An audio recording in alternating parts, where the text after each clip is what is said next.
I want to talk about change, right? Change is something that's inevitable. There are people that flow into an organization, they flow out of the organization all the time, and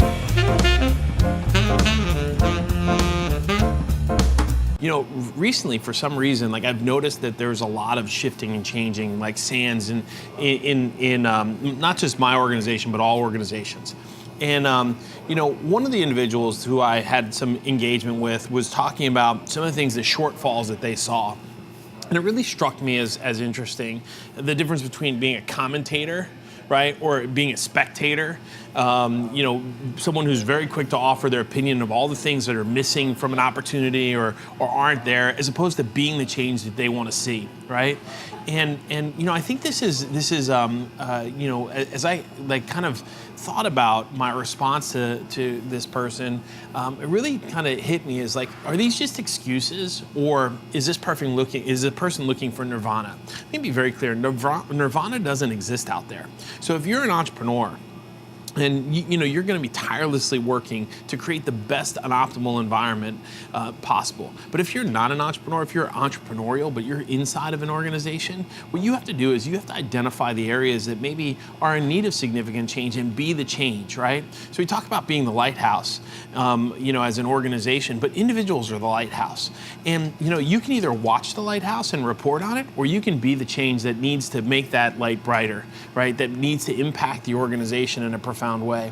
There really is no reward for being a spectator, right?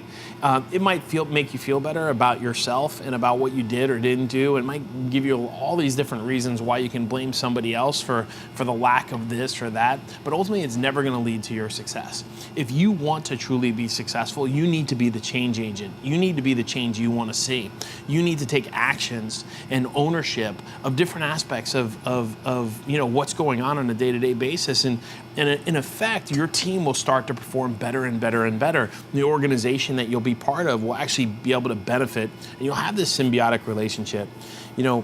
Sitting back and casting judgment, talking about the problems or what's not good, is never going to get you anywhere, right? But you can affect change, and this, also, speaks a little bit to leaders that are going into a new organization. Like, when do you make the changes that need to happen, right? So you go in, and what I'll tell you is that as you take over an organization, a lot of times the problems that are inherent in an organization are deep rooted because of somebody else's failure to be the leader that organization needed. And so when do you get rid of the old and start with the new? I think that a leader's job is to be a defibrillator, right? So, when an EMT works on somebody who's had a heart attack, they don't just wipe the paddles and shock that person one. It might take 2 or 3 or 4 times to bring somebody back to life. But in the absence of leadership, what you have to understand is that people start to flatline. They'll start to kind of go away, and it takes a lot of energy and a lot of effort and a lot of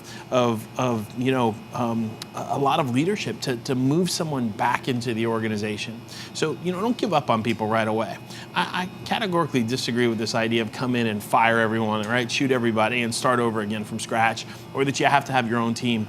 What you have to do is give everyone an opportunity to get on board with the vision that you're setting for yourself. And what you'll see is, in the absence of leadership, leaders will end up stepping forward. People in that organization will step forward and be a catalyst to the things that you want to do. But they're waiting to see what you're going to do. They're waiting to see if you're going to be the same as the last guy or if you're going to be markedly different. So I really have to just tell you, whether you're the leader or whether you're inside of the organization, whether you've got the C on your shirt or you're just the captain of the team internally, understand that what you do makes a difference. And, own your portion of the success of your organization, and understand that you've got to be the lighthouse in order for the organization to actually have that light that emanates the type of operation, the type of opportunity that you want to put forth out to the world. Own it.